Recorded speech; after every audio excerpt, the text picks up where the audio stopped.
What's going on, ladies and gentlemen? Welcome back to another Game of Thrones Kingsroad video, and we're finally here, guys. First day of closed beta testing, and if you had not seen the live stream, you're missing out. So I'm going to make a video, guys, and let you guys know what this game is all about and why you should be hyped and why I'm going to be playing the crap out of this game until closed beta testing is over, and I'm hoping to give us some release date news. I'm going to give you all the news that I know about the game so far. I've only had a few hours in, but the game is living up to the hype. And I want to give you guys a little breakdown of why and why you should be looking forward to playing it. Okay, so first off, do you need to be a Game of Thrones fan? In this case, you actually do not. If you do know the lore, if you have read the Song of Ice and Fire books, if you watch the hit HBO show, we don't talk about the ending, you will appreciate the game and the story a lot more. But you do not need to actually be a fan. And I think they've done a fantastic job by the devs by writing this, by giving you original characters from a lonely, noble house called the House of Tyr. And you get to choose a character of your choice. You can pick an assassin, a knight, or a sellsword. Each one doing different things, each one having different attributes, each one providing you different gameplay. Now, I will tell you this right away, guys. This is not your typical gacha. As a matter of fact, I haven't seen a gacha in this game. There is no loot box from what I've seen in the closed beta testing. It just shows you a shop where you can buy mounts, costumes, etc. So I think this is going to be a non-gacha game from what I'm looking at. But of course, that can change in the future. It is Netmarble, and they are notorious for gacha games. So let's talk about it. I went ahead and made an assassin. So the moment you start this off, it sends you right to season 4. This is right after the Red Wedding, everything that happens, and they actually have the character, whoever you create, start off going to Castle Black to help your uncle find Jon Snow, who has gone past the wall, and there's some wilding action happening.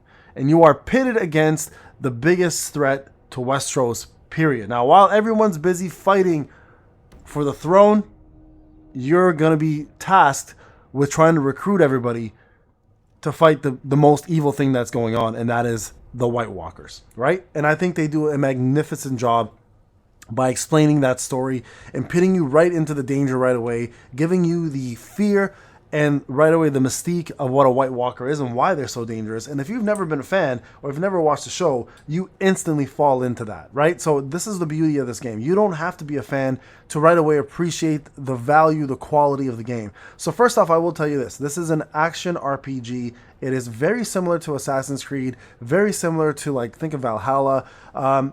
You know, think of Wuthering Waves, for example, minus the gacha. There's things to investigate. There's a map to explore. There's towns, there's ruins, there's specific dungeons, and there's actual cooperative raid bosses. That's right. Currently, there are some actual bosses you can fight as cooperative teams. There's a skill tree, there's achievements, your character grows in level, your character follows a storyline, you can actually gain equipment. Now, the one thing I will note to you guys, equipment cannot be viewed differently than what you're wearing. You guys have set effects, of course, that you can put on, but your equipment will look the same.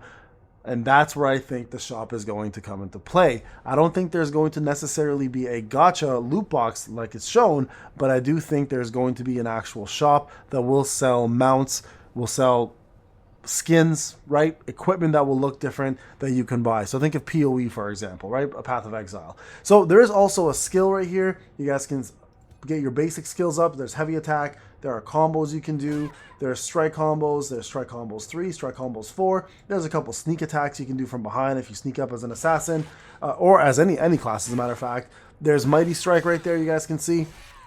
There's evasion attacks where you can evade an attack. There's sprint attacks, light, sprint attack, heavy, short evasions, rolling around in case you need to dodge. Urgent evasion, which is almost like a parry. If you can see here, watch this little attack right there. Right there, yeah, a quick little attack, and then a guard, right? So pretty straightforward, basic stuff that you can do, and then of course the more complicated things that you learn over time as you level up. There's dagger throw, ambush, right? So these are all different moves that your character will learn, and every class has their own set of moves. So there are different combos, there's different sets of moves you can put on your character.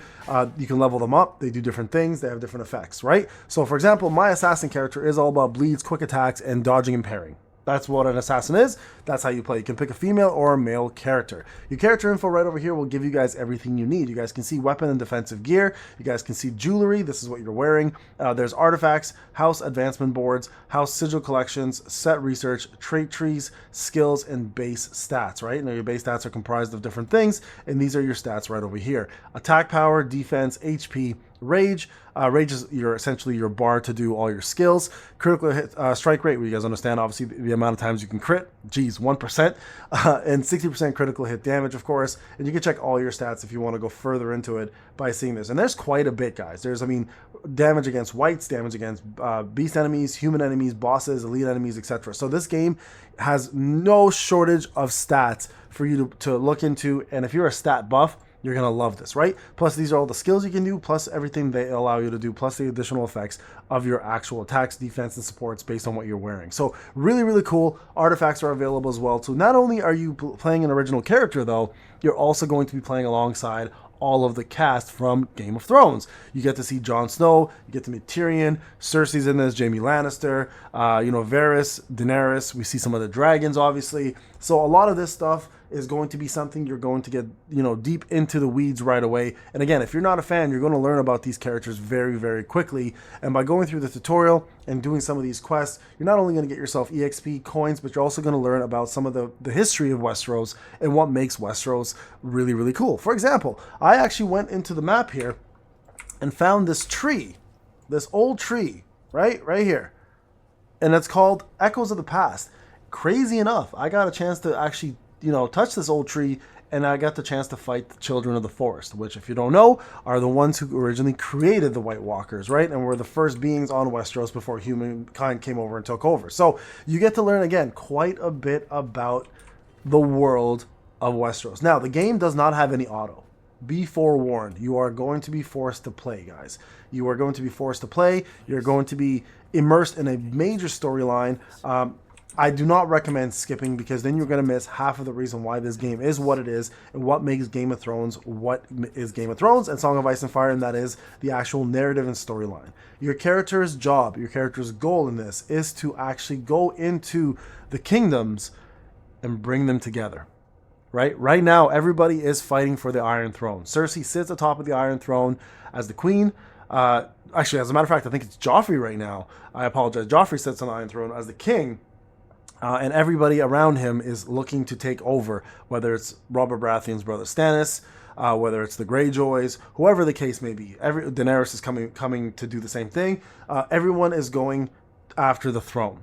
And instead of focusing on what matters most, and that is the White Walkers, everyone's focused on that giant sword of a throne. And your job as this nobody is to collect everybody, bring them together, and actually tell them that the folklore of the White Walkers is actually real, and you saw it. Okay, so there you guys go. This is part of the story right now, right? This is the father. This is your dad, and like you can see here, Mance Rayder is actually the leader of the Wildlings. There's a lot of story here that is exactly from the HBO show. Now, I want you guys to understand, it is from the HBO show, so not from the actual Song of Ice and Fire books. Okay, the voice acting is incredibly well done. The narrative plays out perfectly as it is Game of Thrones. There's a lot of treachery, a lot of deceit. The combat is fantastic. So what I'll do here is I'm gonna go winter. So winter's coming. The Lord of House Tyr must provide aid. The parchment, take it. So this is my job right here. So this is my apologies, guys. It's actually not Joffrey. It's Tommen that's actually the king at the moment. So we're past that point. First of his name, King of the Andals and the First Men, ruler of the Seven Kingdoms, and protector of the realm. Poor Tommen, man, the thing that happens to him. Listen, I'm going to be real with you guys. If you haven't seen Game of Thrones, go watch Game of Thrones. One of the greatest series of all time, minus the ending, okay? It's absolutely worth it.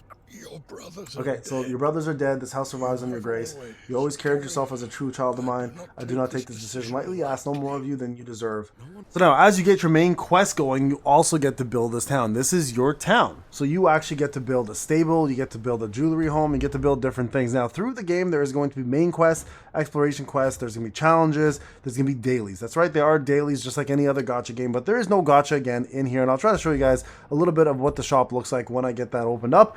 But you guys can see here, this is the town. You also get a mount. That's right. There's a mount to ride. So you don't have to do this on your own. You can actually ride with the horse and actually, control your stable and actually gain more horses as you play through this. You guys can see here, we can talk now. We're going to go ahead and dismount and we're going to talk to this stable holder. So there's actually quite a bit to do in this. Not only is it just a combat game, but there's also world building. You get to not only build yourself as a character, but also your town and your name with it, right? So you guys can see here, there's going to be a quest here to obviously go figure out something about horses and probably try to get something back here. Okay, so let's go ahead and travel to where we need to travel. We're going to go call our horse again. Jump on this bad boy. Let's go. Oh, wait, hold on. Do I need to go around? Oh, okay, actually, I don't need him right now. Hold on a sec. I got to just travel across the street here. There we go. And now you guys can see some of the combat over here, right? Watch this.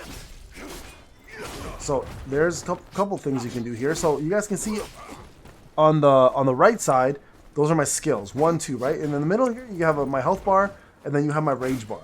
Now I require rage in order to do certain skills. Now there's heavy attack and basic attack. So basic attack is your left key on your mouse pad, and the heavy attack is your right mouse key, right? So you guys can see here, here's a couple skills. Look.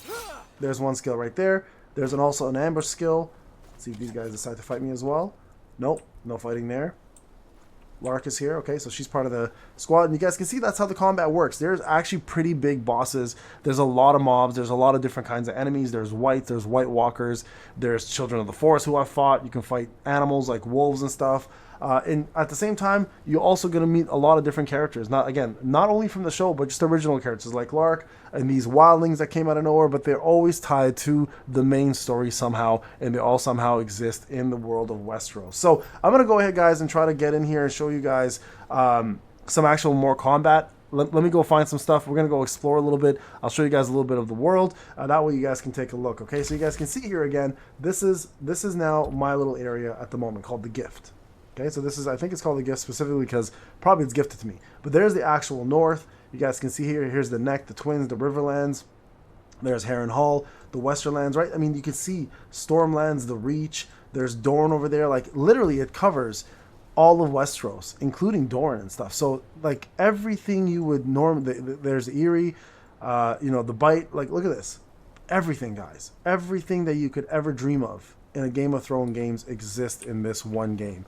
And I think you have to appreciate how difficult of a task this is to do, because many people have tried to make a good Game of Thrones games and many have failed. Right now, the only thing that stands between this game and it being successful is how they handle pay to win.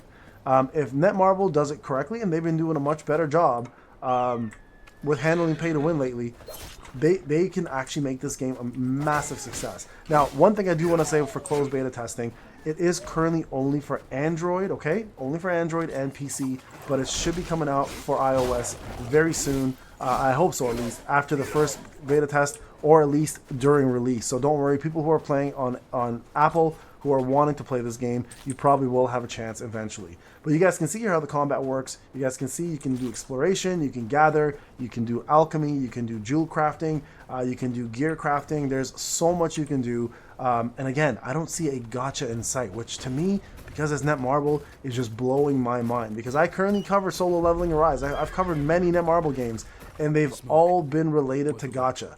So again, incredible game so far, guys. I'm having a blast. I'm planning to play this all the way through. I'll be doing some more live streaming of this game tomorrow. One thing, if you are a streamer, please note there's copyrights left and right for BGM. That's when you're not hearing the actual music. The score is incredible. It actually takes the real songs from the actual show and the movie, the TV show. So if you are looking to hear that, don't stream it. You will get copyright stricken. I just want to throw that out there. All right, everybody. Thank you so much for watching. Hope you enjoyed the video. More of this to come. Take care.